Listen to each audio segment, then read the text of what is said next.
할렐루야. 오늘 추석 명절 마지막 날인데 어때 추석 명절 잘 보내셨어요? 네, 감사하고 뉴스에 그런 얘기가 계속 나오는 건 뭐냐면 살다 이런 추석은 처음이다. 무슨 얘기냐면 이렇게 덥다 말이죠. 성묘를 가다가 일하다가 그 폭염에 이제 사망하는 일들이 있는 이런 여러분들도 뉴스 매스컴이나 이렇게 보시면 지금 기후 위기에 대해서 많이 나오죠.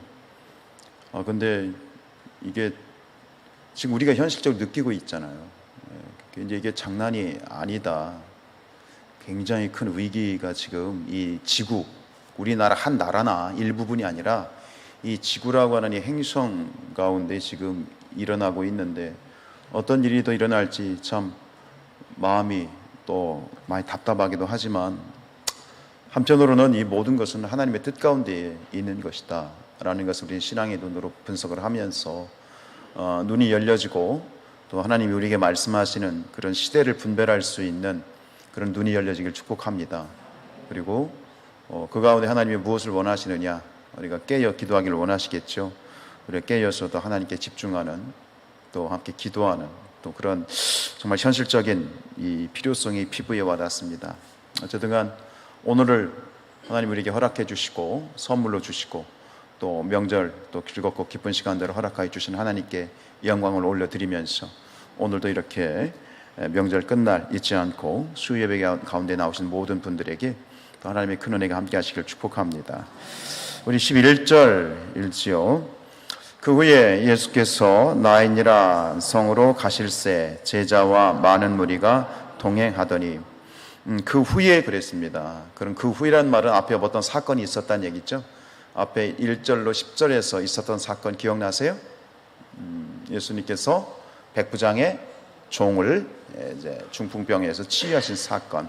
그래서 그 후에 그러면 정확하게 이게 명확하진 않은데 이제 공동번역에 보면 며칠 뒤에 그 백부장의 종을 치유하신 사건이 있은 며칠 뒤에, 그로부터 며칠 뒤에 이번에는 나인이라고 하는 그러한 성, 우리가 보통 나인성 합니다만 나인성에서 또다시 예수님이 한 사람을 고치시는데 이번에는 고친다는 표현이 적합하지 않죠. 살리시죠. 죽은 한 사람, 완전히 이제 숨이 멎은 한 청년을 그것도 과부의 아들로 나인성에 사는 과부의 죽은 아들을 살리시는 사건이 보도되고 있습니다. 나인이란 말은 그 뜻이 목장이란 뜻입니다. 목장. 그리고 현대의 그 나인은 그 현대 지명은 네인으로 불리고 있고요. 그 갈릴리 북쪽에 있는 그런 아주 작은 그러한 성읍입니다.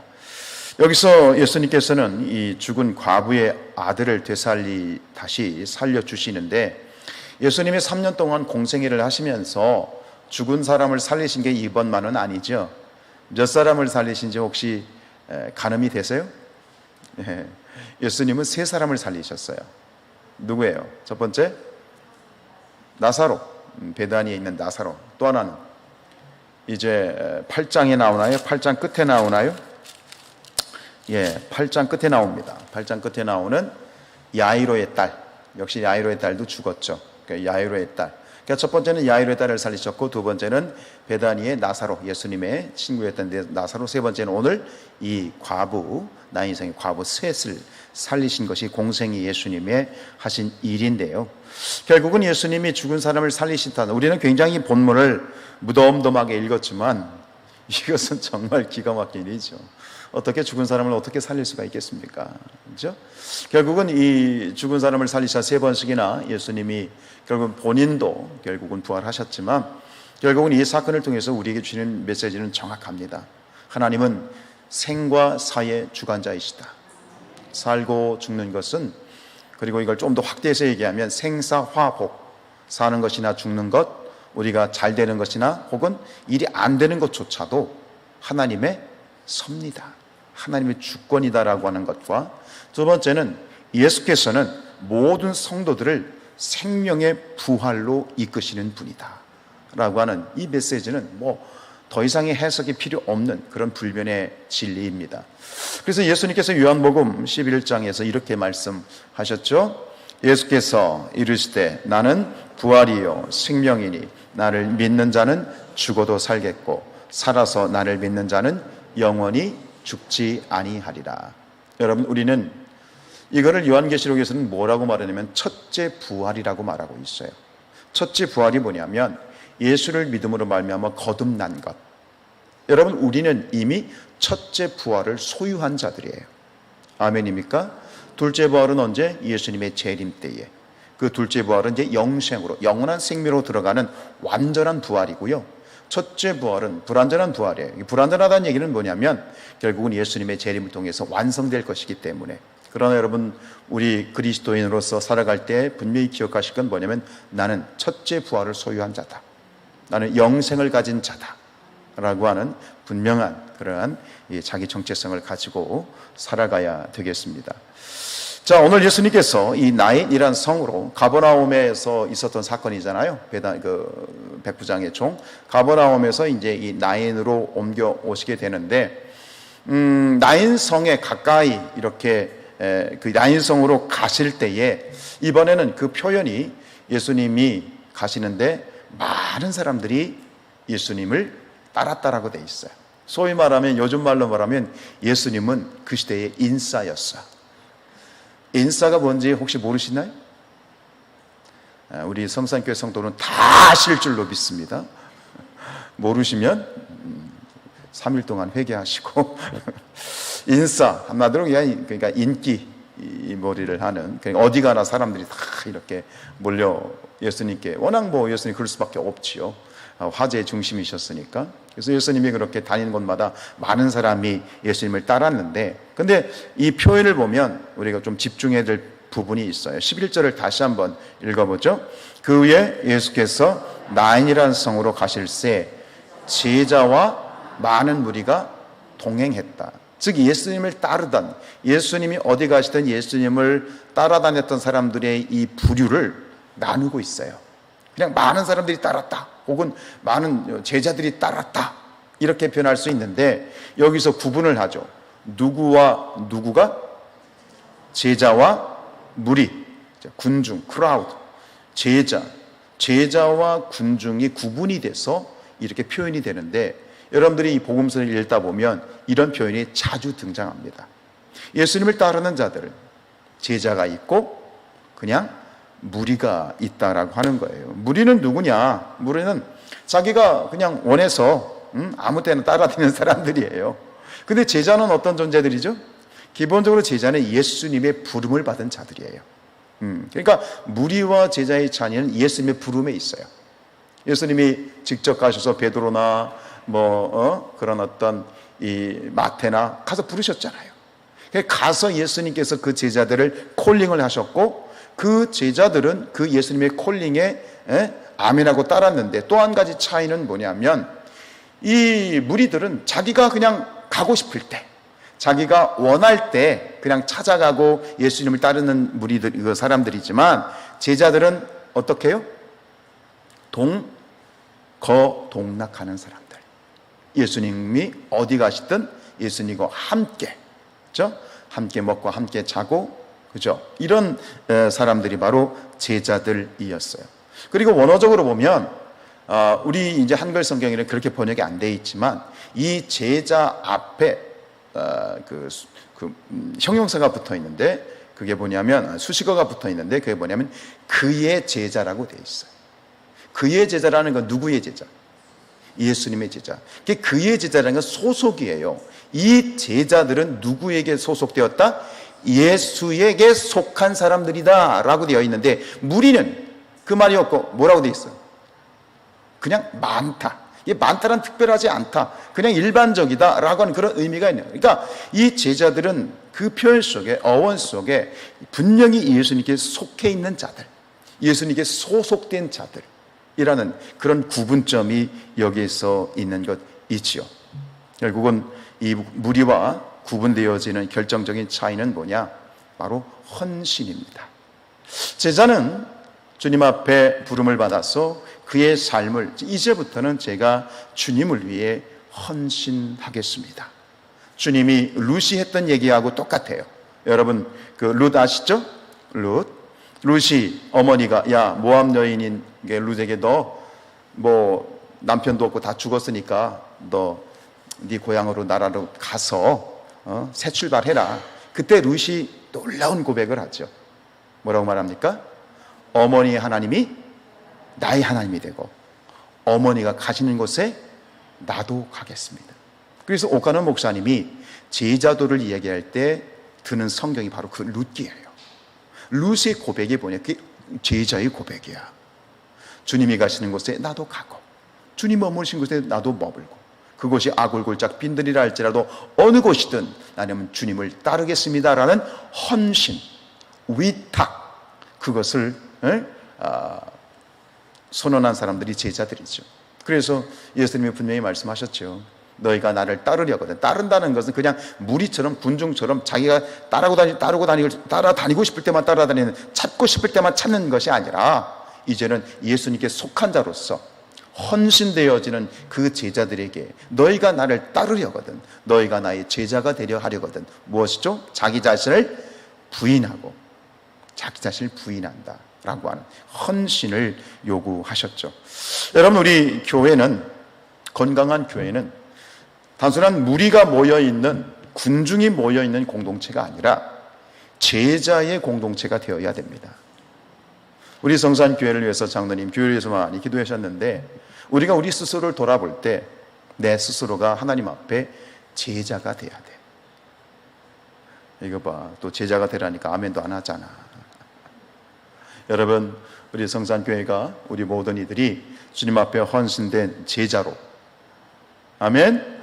제자로 아멘이라도 하세요. 자신 없어도 아멘 제자가 돼. 제자로 헌신되어진 주님과 동행하는 그럼 우리 모든 성도인들 되시기를 축복합니다.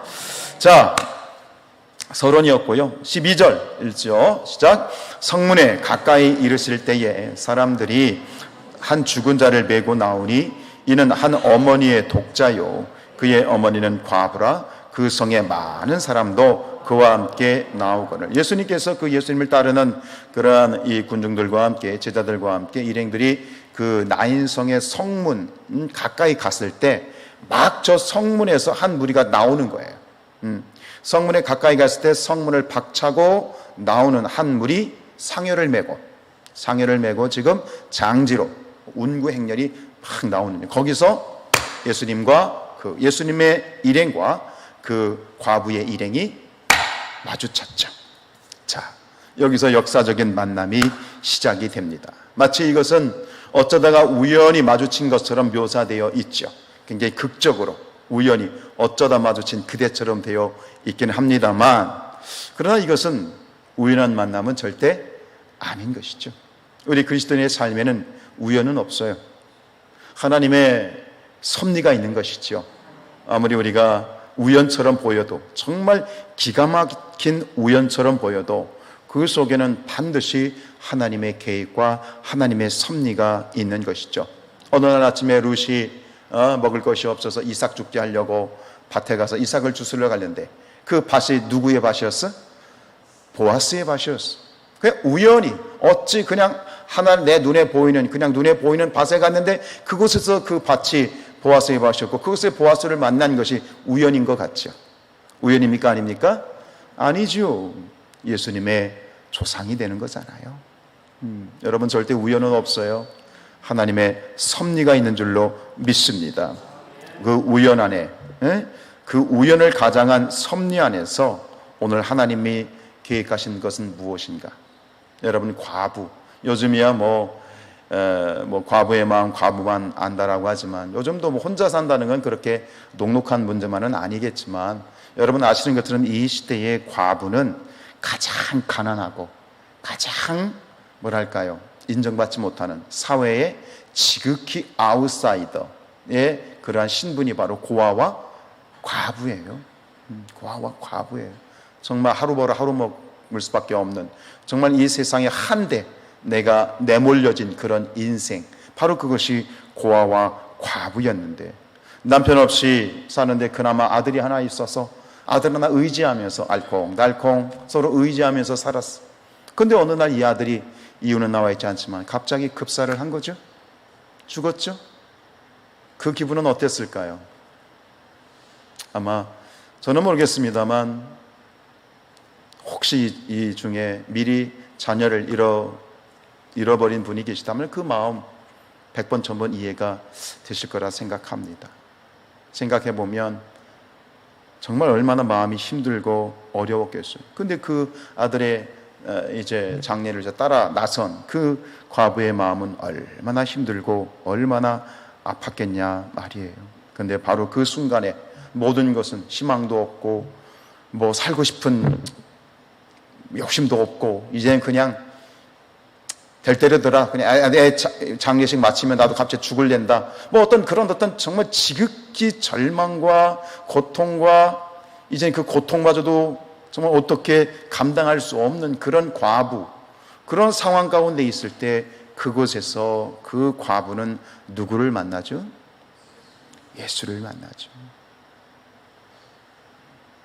이게 이 과부에게는 은혜요, 축복이고 인생 최고의 만남인 거예요. 여러분, 우리의 상황과 처지가 어떻든 우리가 예수님을 만났기 때문에 오늘 이 자리에 나와 예배하는 줄로 믿습니다. 여러분, 인생의 삶 가운데 우리가 예수님을 만났다는 거 말씀드리겠습니다만 그 만남의 깊이가 다 다르겠지만 만남의 정도가 다르겠지만 어쨌든 간 예수를 믿겠다고 결심하고 예수를 만난 그 만남이 우리가 가진 모든 수많은 만남 중에 최고의 만남이고 가장 복된 만남이고 은혜의 만남임을 여러분들이 깨닫기를 축복합니다. 왜요? 예수 안에 슬픔이 기쁨이 되고 절망이 희망이 되고 상처가 별이 되고 어둠이 빛이 되기 때문입니다. 시편 30편 5절입니다. 시작. 저녁에는 울음이 깃들일지라도 아침에는 기쁨이 오리로다. 저녁이라는 건 뭡니까? 예수가 없는 삶이에요. 아침은 어떤 삶입니까? 예수님과 함께하는 삶입니다. 예수님이 함께하고 예수님과 함께 동행하는 삶은 봐요, 울음이 기쁨이 되는 그런 삶이 되는 것이죠. 시편 또 30편 동일한 30편의 11절입니다. 주께서 나의 슬픔이 변하여 내게 춤이 되게 하시고 나의 베옷을 벗기고 기쁨으로 띠띠우셨나이다. 여러분들이 인정하든 인정하지 않든 여러분들이 얼마만큼 느끼고 있든 상관없이 여러분, 우리가 분명히 고백할 것은 우리 인생에서 예수 만난 것이 최고의 축복이고 더 이상의 축복은 없고 그 예수께서 주시는 놀라운 인생의 역전과 그 기쁨을 누리는 우리의 삶이 될 수 있기를 축복합니다. 예수는 길이요 진리요 생명이시다. 예수는 우리에게 보내주신 구속사의 완결판이에요. 더 이상 예수 이외의 것은 없어. 예수 이외의 것은 없다는 얘기는 예수를 통해서 우리의 구원이 이루어질 뿐만 아니라 예수를 통해서 우리의 삶은 완전해지고 예수를 통해서 우리는 온전한 기쁨을 누리게 되고 온전한 평안을 누리게 되고 온전한 치유를 누리게 되고 심지어 죽음도 이기는 영생으로 들어가는 그 구원의 문이 예수 그리스도이시다 이 말입니다. 할렐루야. 이것은 우리가 인정하지 않든 인정하든 진리 중에 진리다 이 말입니다. 로마인들은 한때 자기들의 로마 제국을 드러내기 위해서 모든 길은 어디로 통한다? 로마로 통한다. 그런 얘기를 했어요. 물론 그 시대에는 로마가 그랬어요. 그러나 이것은 영적으로 말하면 저렇게 말씀드리고 싶어요. 우리 모든 인생은 삶은 오직 예수로 통한다. 그리고 모든 삶은 예수를 통해야 되는 것이고 그래야만 우리의 삶이 진리가 되고 우리의 삶이 또 생명이 되고 예수로 말미암아 내 삶이 길이 되고 예수로 말미암아 내 삶이 진리가 되고 예수로 말미암아 내 삶이 생명이 되는 것, 이거를 누리는 것이 신앙생활이에요. 이게 전부예요. 더 이상은 없어요. 사실은 예수 안에 모든 것이 있어요. 예수 안에 모든 것이 있어요. 아멘이에요? 여기 아멘을 쉽게 못하는 이유가 뭔지 아세요? 모르니까 그런 거예요. 뭔가 또 있을 것 같은 거예요. 프로그램, 뭐 좋은 프로그램, 무슨 제자 훈련, 무슨 성경 공부 프로그램 아니에요. 예수 안에 다 있어요. 단순히 그런 프로그램들은 예수님께 나아가고 예수님을 알고 예수님을 배우고 예수님을 만나도록 이끄는 그런 통로일 뿐이지, 이미 예수 안에 모든 것이 완벽하게 다 있어요. 그게 예수님의 메시아이고 그리스도라는 뜻이에요. 예수님은 모든 것의 완결판이셔요. 백문일답이라는 말 들어보셨죠? 대학생 선교회 CCC에 사는 얘기인데요, 매 옛날에 제가 집이 몽산포잖아요. 몽산포 그 해변에서 그 대학생 선교 그 CCC 회원들이 수련회를 절일 때는 많이 봤어요. 그러니 외쳐요. 백문일답 외쳐요. 우리의 주인은 누구십니까? 예, 우리를 온전하게 하신 분이 누구십니까?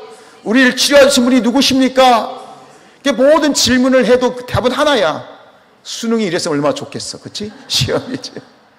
근데 이게 우리 인생의 진리예요. 모든 인생은 예수로 통하는 거예요. 여러분, 오늘 이 여인, 사실 저도 이 여인의 슬픔을 상상으로 제가 이렇게 그려보긴 하지만 사실 제가 그 여인의 슬픔, 이 과부의 슬픔을 어떻게 헤아릴 수 있겠어요? 자식을 잃어버린 슬픔을 제가 어떻게 알겠어요? 제 자식들 잃어버린 적이 없으니까. 과부로 산다는 것이 어떤 것인지를 제가 어떻게 알겠어요? 그런데 예수님은 아시는 거예요. 예수님은 아시는 거예요. 여러분, 예수님의 답이 있어요. 예수님의 모든 것이에요. 예수님 안에 우리가 필요한 것, 우리의 기쁨과 우리의 어떤 모든 삶의 모든 것이 다 예수님 안에 있어요. 풍성함이 있어요. 평안함이 있어요. 기쁨이 있어요. 그럼 예수님 믿으시죠? 그럼 그 기쁨을 누리고 계신가요? 할렐루야. 그런데 혹시라도 내가 예수님을 믿고 예수를 따르고 예수님과 함께 가겠다고, 내가 예수님의 제자가 되겠다고 헌신하고 다짐했는데 내 삶이 크게 변한 것 같지 않다, 혹은 내 신앙생활이 미적지근하다, 내 기도가 기도하는데 응답이 없는 것 같고, 말씀을 들어도 은혜가 안 되는 것 같고, 신앙생활이 왠지 재미가 없다. 왜 그럴까요? 당연히 예수가 답이시면, 예수가 길이요 진리요 생명이시면, 내가 예수님과 함께 동행하면 기쁨이 넘치고 행복이 넘치고 은혜가 넘치고 늘 풍성해야 되는데 우리의 삶은 사실 그렇지 못하죠. 그런 모습들이 천차만별이죠. 왜 그럴까요? 제가 답을 말씀드릴게요. 그것은 아직 당신이 예수를 몰라서 그래요. 예수를 만나지 못해서 그런 거예요. 우리는 보통 핑계를 이제 다른 사람에게 둬요. 내가 말씀이 안 들어오면 목사님이 설교를 잘못해서 그런 거죠. 아무리 말이죠, 목사가 설교를 개떡같이 해도 철떡까지 알아들으면 은혜가 되는 거예요.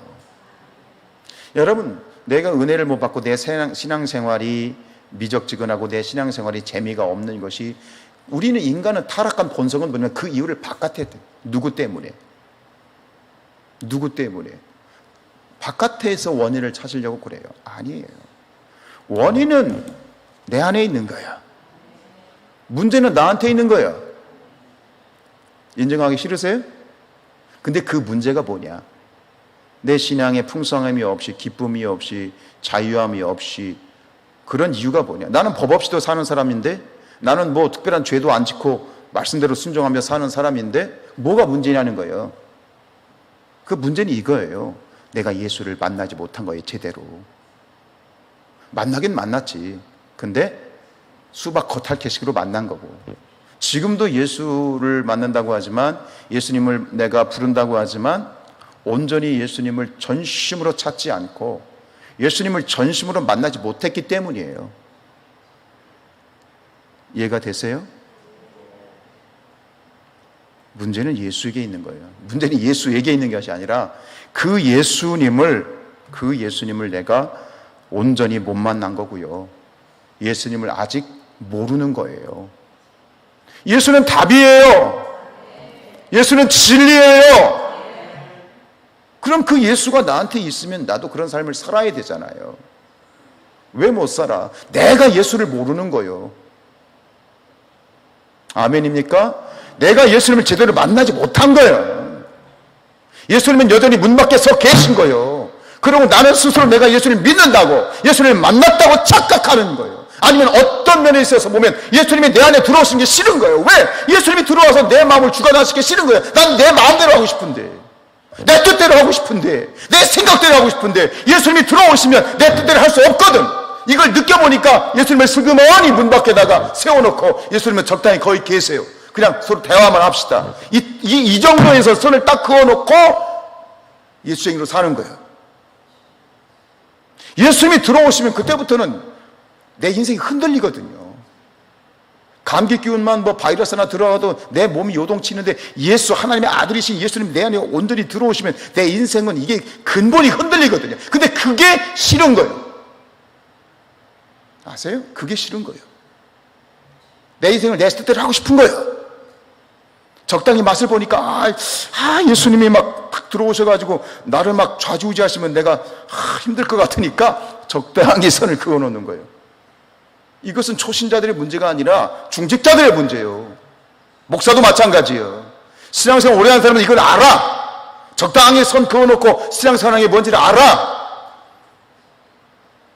그러니까 참된 기쁨이 없는 것이고, 참된 하나님이 주시는 평안과 위로와 능력과 기쁨과 해방과 자유가 없이 스스로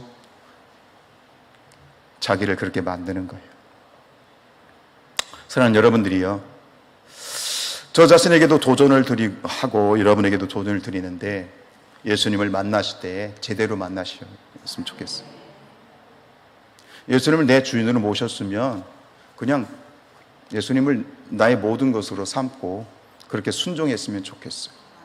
적당히 물에 물 탄 듯 술에 술 탄 듯 적당히 그렇게 아주 교묘하게 신앙생활 하지 말고 그냥 미련하게 하면 어때? 미련하게. 아멘이에요? 우리는 너무 똑똑해지려고 해서 문제가 돼. 그냥 미련하게 주님이 그렇다면 그런 줄 알고 하면 되는 거지. 너무 똑똑해지려고 그래. 여러분, 우리 모두가 함께 다시 한번 예수님께 집중합시다. 우린 예수로 살고 예수로 죽는 사람들입니다. 예수 때문에 살았고 예수 때문에 죽을 수도 있고 예수님과 함께 천국 가는 존재들인데, 근데 그 예수를 자꾸 멀리하는 거예요. 여러분, 예수님께 집중합시다. 예수님을 공부합시다. 그리고 예수님을 만나는 시간을 충분히 갖도록 노력합시다.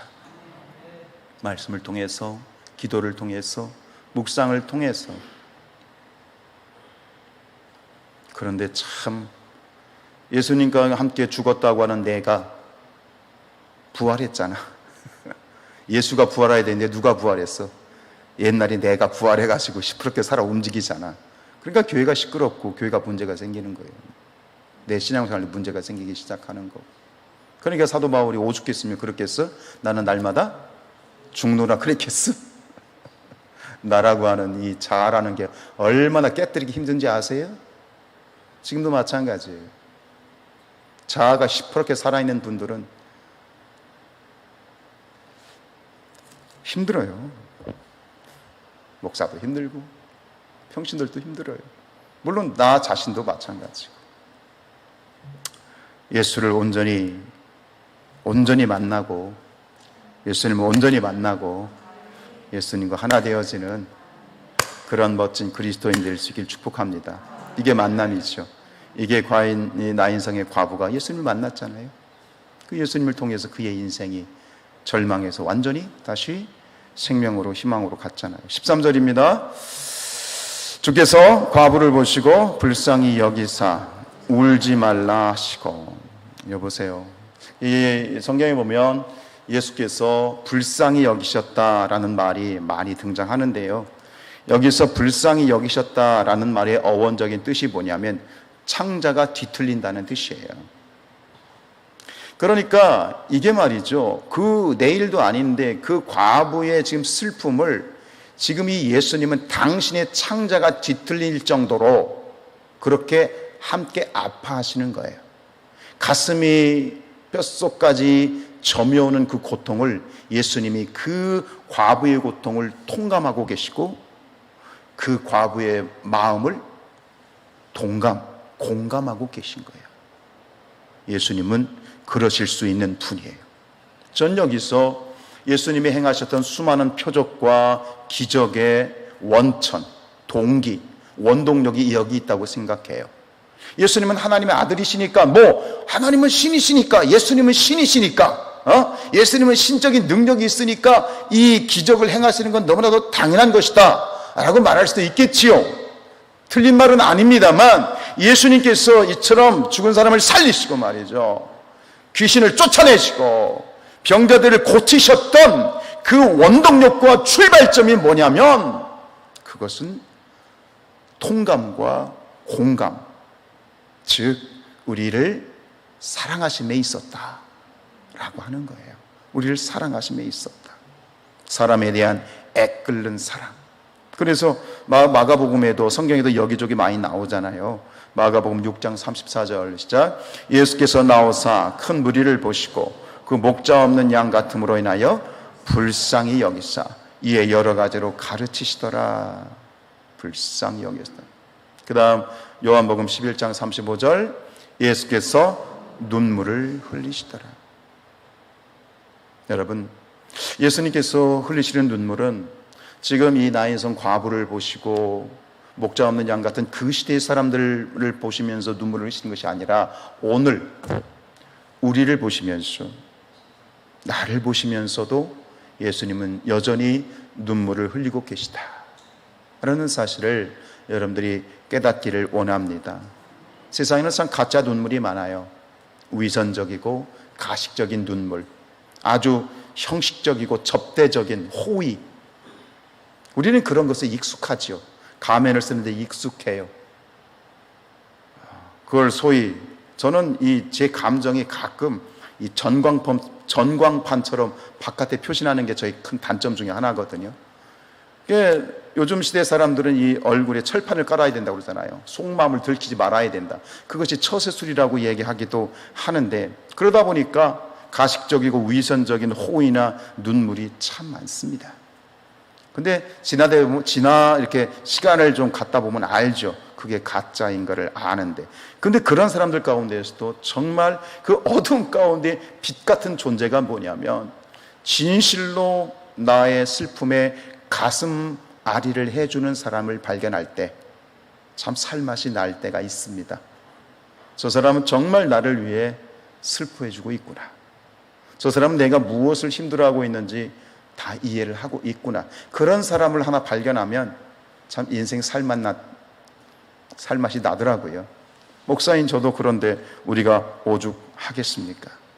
예수님은 그 과부의 창자가 끊어지는 듯한 고통과 슬픔과 그 괴로움을 예수님은 똑같이 가슴 아파하시면서, 그 과부의, 여기 나와 있지 않지만 아마 눈물도 글썽이셨을 것이고, 그리고 누가 요청한 것도 아닌데 예수님께서는 자발적으로 그 죽은 아들을 살려주시기로 작정을 하시죠.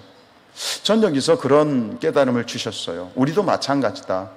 우리에게도 이처럼 예수님이 가지셨던 이러한 마음, 이러한 통감과 공감이 있으면, 우리에게도 우리의 이웃과 우리의 지체들을 향한 이런 동일한 통감과 공감의 마음이 있으면 우리를 통해서도 하나님께서는 기적을 이루어 주신다. 아멘이에요? 근데 왜 기적이 나타나지 않고 왜 이 시대 가운데 기적이 없느냐? 이게 없구나. 우리에게 진심으로 사랑하는 마음, 우리의 지체를, 이웃을 정말로 사랑하는 통감과 공감의 마음이 없구나. 그것이 바로 기적의 통로였다라고 그렇게 생각이 돼요. 14절 말씀 읽지요. 가까이 가서 그 관에 손을 대시니 맨 자들이 서는지라. 예수께서 이르시되 청년아, 내가 네게 말하노니 일어나 하시며. 사람들이 부탁한 것도 아니고 그 과부가 부탁한 것도 아니에요. 예수님은 자발적으로 가서 그 관을 멈추어 섰어요. 근데 사실 이 관에다가 손을 댔다는 것은 유대인의 율법적으로 봤을 때 부정한 거잖아요. 시체나 시체와 관련된 것에 손을 대면 부정하고, 예수님 그렇게 하시지 않아도 돼요. 그냥 말씀하셔도 되는 거고, 내가 스톱해봐라, 내가 할 말이 있다 그래도 되는데, 관에다가 직접 손을 대셨다는 것만큼 그만큼 예수님도 마음이 지금 먹먹하신 거고, 뭐 그런 거 따질 상황도 아닌 거고, 굉장히 적극적이고 굉장히 열정적인 예수님의 터치 것이겠지요. 그리고 말씀하십니다. 15절입니다. 죽었던 자가 일어나 앉고 말도 하거늘 예수께서 그를 어머니에게 주셨다 그랬습니다. 청년에게 말하죠. 청년아, 내가 네게 말하노니 일어나라. 일어나라. 예수님이 말씀하셨을 때 그 청년이 일어나 앉게 되어집니다. 여기서 저는 이 15절 말씀의 이 마지막 부분에서 하나님이 주시는 감동이 있었습니다. 이 죽었던 자가 일어나, 죽었던 아들이 일어나서 앉고 말도 했다 그랬습니다. 그래서 여기서 이제 우리가 한 가지 보충 설명을 드리면, 관하면 우리 생각하는 관은 뭐죠? 사방이 완전히 못질을 해가지고 빠져나올 수 없는 관이잖아요. 근데 여기서 말하는 이 시대의 관은 그런 사방이 막힌 관이 아니고 두 가지를 볼 수 있어요. 하나, 들것. 그러니까 이해되시죠? 들것. 이렇게 들것. 이고 또 한 가지는 뭐냐면 위에 뚜껑이 없는 그런 관. 위에는 열려있는 관. 그러니까 지금 여기 보면 이 청년이 그 관의 뚜껑을 열었다 이런 말 없잖아요. 그냥 일어나 앉았다는 것은 위쪽이 개방되어 있다라고 하는 그런 어떤 부분 참고하시면 되겠고요. 결국은 이 모든 역사, 순간적으로 일어난 이러한 죽은 청년이 살아난 이 시점에서 마지막으로 예수님께서 이 청년을 그의 어머니에게 이렇게 인도를 하면서 이렇게 얘기하죠. 예수께서 그를 어머니에게 주셨다. 예수께서 그를 그의 어머니에게 주셨다. 이렇게 지금 소개를 하고 있어요. 이것도 이렇게 평범한 표현은 아니에요. 살아난 아들을 어머니에게 주셨다? 이 속에 하나의 단어가 숨어 있는데 그건 뭐냐면 정확하게 말하면 이렇게 표현할 수 있어요. 예수께서 그를 어머니에게 값없이 주셨다. 살려주셨죠. 죽은 아들을 살려주셨어요.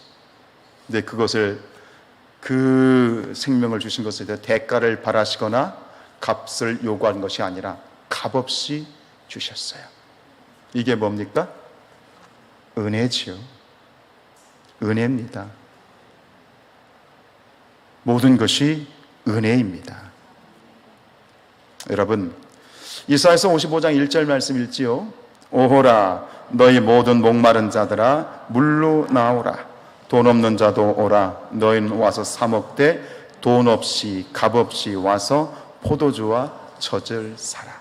이게 무슨 말입니까? 은혜란 얘기입니다. 그 은혜를 누리라는 얘기입니다.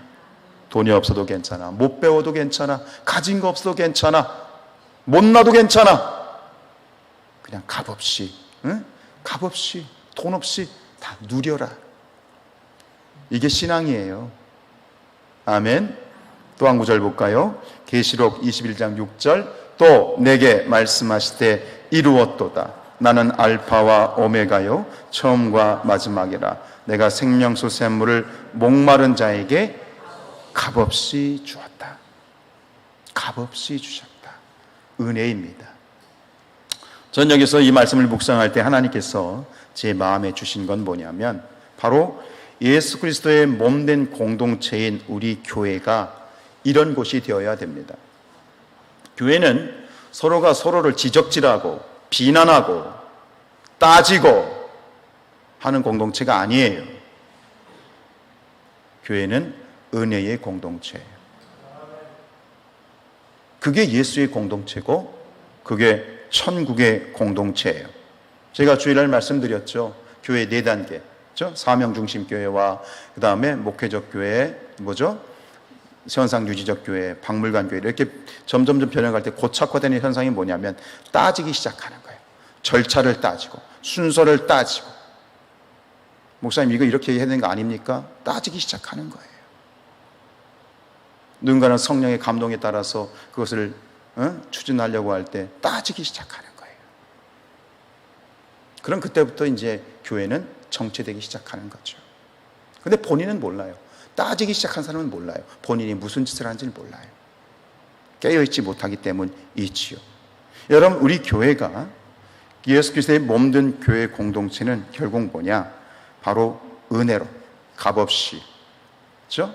값없이 와서 누리는 그런 교회 공동체가 되어야 될 줄로 믿습니다. 예수께 나온다는 것은, 사람들이 예수께 나온다는 것은 이 현상적으로 봤을 때 교회 공동체에 나오는 거거든요. 예수 믿으러 어디 나와요? 교회에 나오죠. 근데 교회에 나올 때 사람들의 상황이 어떻습니까? 세상에서 찢기고 상한 자들, 의지할 것이 없는 사람들, 굳이 뭐 돈이 없고 또 가난하다는 얘기가 아니라 사실은 겉이 번드르르한 사람일수록 오히려 속은 더 썩어 문드러져 있는 사람들이 많거든요. 속이 썩어 있고 깨어져 있고 문드러져 있는 그런 사람들이 이 교회 가운데 나올 때 교회에서 바라는 게 뭐예요? 그들이 평안함을 원하고 위로를 받기를 원하고 지지받기를 원하고 공감받기를 원하고 통감받기를 원하고 뭔가 따뜻함을 누리고 싶어서 오는 거거든요. 그런 그들이 이 공동체에 와서 가슴을 열어 젖히고 자신의 아픔을 이야기하고 자신의 아픔을, 자신의 이 부족함이나 자신의 죄까지도 나누게 될 때 그거 가지고 밖에 나가서 입담거리로 삼고 그거 가지고 소문내고 뒤에서 씹고 하는 그런 공동체가 아니라 함께 아파해주고 진심으로 가슴 아파해주고 예수 그리스도의 이름으로 선포하며 기도해주는 그런 공동체, 바로 그것이 은혜의 공동체예요. 저는 이 시대 가운데 수많은 그러한 가난한 신자들이 많이 발생했죠. 내가 예수를 믿어, 하나님도 믿어, 그러나 교회는 싫다는 얘기예요. 하나님도 믿고 예수도 믿는데 교회가 싫다는 얘기는 뭐예요? 사람들이 싫다는 얘기야. 교인들이 꼴보기 싫다는 얘기야. 질렸다는 얘기야. 교회 안 해봤어. 예수 믿는다는 것들이 하는 꼴을 보니까 내가 더 이상 교회 공동체에 가기 싫다는 얘기야. 그래서 교회를 떠나는 거예요. 그리고 얘기를 하는 거예요. 난 하나님을 믿습니다. 난 예수님을 믿습니다. 그런데 저는 교회는 싫습니다. 교인들이 싫습니다. 이게 오늘 교회의 심각한 병폐 중에 하나이지요. 사랑하는 여러분들이요, 저는 이 말씀을 이렇게 보면서 이 나인성의 과부가 예수님을 만났어. 그 안에서 위로를 받고 또 지지를 받고 슬픔이 변하여 기쁨이 되고 절망이 변하여 소망이 되고 어두운 가운데 있던 그가 빛으로 인도함을 받고, 왜요? 예수님을 만났기 때문이죠. 교회도 마찬가지예요. 세상 사람들이 와서, 믿지 않는 자들이 와서, 혹은 가난한 신자들이 교회에 왔을, 우리 성성교회 왔을 때 그들이 만나야 되는 것은 누구를 만나야 되는 거예요? 예수를 만나게 해줘야 돼, 우리가. 아멘? 예수를 만나게 해주는, 잘해주는 게 아니야. 잘해준다는 건 뭐냐면 있는 거 없는 거 퍼준다는 얘기가 아니라, 잘해준다는 것은 그들이 예수를 만나게 해주는 거예요. 그럼 그들이 누구를 통해서 예수를 만나겠어요? 네? 나를 통해서 만나는 거예요. 아멘?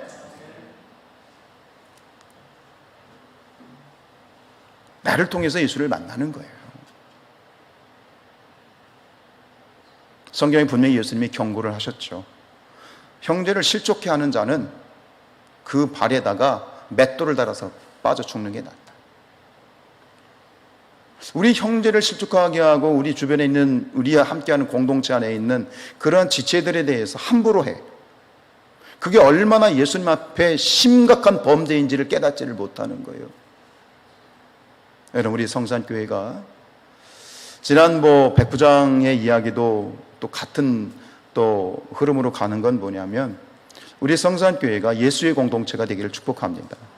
예수의 공동체는 뭐냐? 따뜻한 공동체예요. 예수님의 그 따뜻한 마음, 다른 사람의 마음을 통감해주고 위로해주고 똑같이 가슴 아파하며 창자가 끊어질 듯한 고통을, 남의 고통인데 나의 고통으로 끌어안고 함께 기도해주고 그의 부족함을 덮어주고 인도해주고, 그게 예수 공동체예요. 그런 공동체, 그런 우리 성산교회. 그래서 이 땅에도 아마 수많은 이러저러한 모습으로 이 나인성의 과부와 같은 사람들이 있을 거예요. 그들이 우리의 성산교회가, 참 성산교회는 정말 따뜻한 교회라더라. 그 교회는 가면 그냥 마음이 녹아지고 그냥 평안이 찾아오고 성도들 뭐 특별한 것도 없는데 그냥 성도들하고 같이 있으면 그렇게 마음이 좋더라 하는 그러한 교회, 그런 예수의 공동체, 천국의 공동체가 될 수 있기를 주님의 이름으로 축복합니다.